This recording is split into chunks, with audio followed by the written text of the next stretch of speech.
We now look at Dada and Heroic Realism.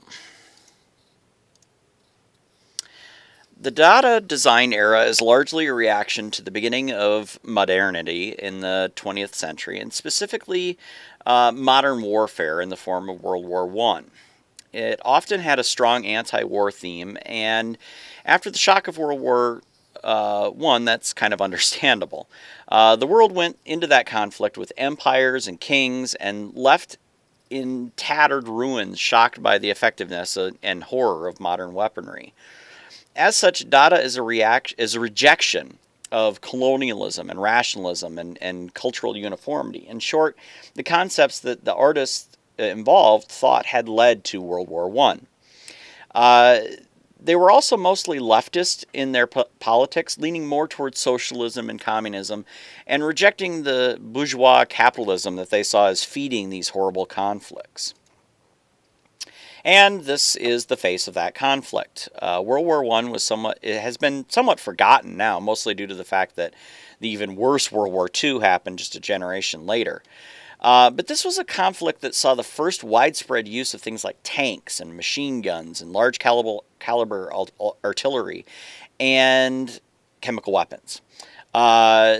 There in the lower right-hand corner, you can see the usual victims of armed conflict, the most innocent and helpless in our societies. And this one was certainly no different. Dada is associated with wild collections of media. It's the first kind of example of mixing, as we might refer to it in contemporary times. Collage was very popular in this era. Here we have the cut with a kitchen knife, which is a famous collage from that time. And much of Dadaism is somewhat absurd and kind of artsy, is how we might describe it now. Here's a famous sculpture from this time period called The Mechanical Head by Raoul Hausmann. Here's an example of graphic design and typography from this era. Gone are the structures and grids and so forth. Everything is a jumble, just as these artists saw the emerging modern era. Marcel Duchamp was a very famous artist from this era. And this was a work of his that is controversial to this day. It's called The Fountain, and yes, that is really just a urinal on a podium. Many books have been written with great passion discussing what this means or if it's even art at all. And finally, we have a whimsical contemporary design that calls out to the elements of the Dada period. Next, we move on to heroic realism. This is a form that was popular with both fascists on the far right of politics and communists on the far left. It's often associated with propaganda. It shows stereotypically strong men and women from a given society, and it's used to promote the state to an illiterate population, or partially illiterate at least. Just as with the Dada design era, this is a reaction to the changing world of the early 20th century. The existing and emerging societies wanted to express their power and preserve or create social cohesiveness. Where Dada was an expression of shock and rejection, heroic realism is a sort of doubling down on the existing concepts of nationalism and patriotism and unity, as well as the emergence of new concepts like Nazi-style fascism and Soviet communism. This is an example from the early Soviet Union. We see a strong worker carrying the flag of communism over the world while the adoring masses look on.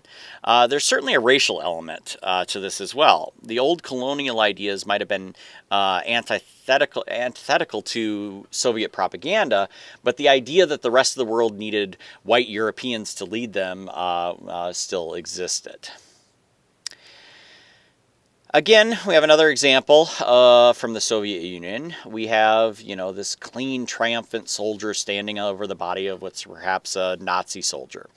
As with the previous example, there's always lots of pointing and bold stances in heroic realism. Another Soviet example, this time showing how, the very healthy, very strong-looking farm workers are, part of this new world that they're going to be creating, and how happy and healthy they are. Look at those white teeth.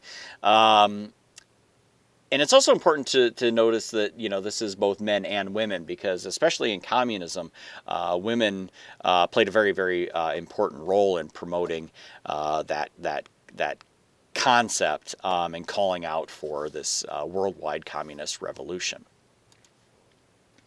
On the other side of the political range, we have Nazi Germany.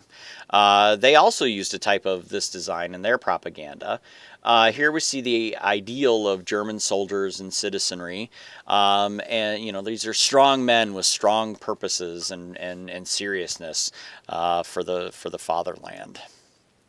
Here's another German example: strong, muscled, and anonymous. There to protect and promote this best of societies that Europe had to offer, supposedly. And it also wasn't just the Soviets and the Nazis that used this type of design, though we often associate it with them. Britain used this type of thing in their famous recruiting posters. And America also had its own brand of heroic realism. During the war, women took over many of the factory jobs that men had previously had exclusive access to. And this meant that women needed to be portrayed as strong and capable. This is where we have Rosie the Riveter and this very strong and yet, feminine looking woman in the poster there on the left. This served not only to reassure and rally our country during the war, but it also was an effort to tell the enemy that enlisting many of our men wouldn't necessarily slow down the industrial might that played a really, really key role in winning the war. And so it served sort of a dual purpose. And of course, after the war, the message turned to the strong male soldier returning and to his dutiful wife and child in a world of peace and American prosperity.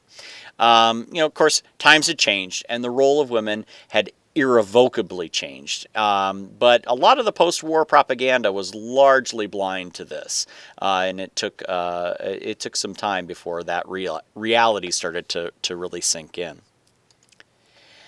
Contemporary works often call out to heroic realism for strong effect. Here's a poster from the Captain America movie. And finally, it could be argued that the famous Hope poster for now President Obama was a form of heroic realism. His gaze is up and out of the frame, and the message is certainly one of rallying together for a better future. So that could be construed as somewhat of a modern example.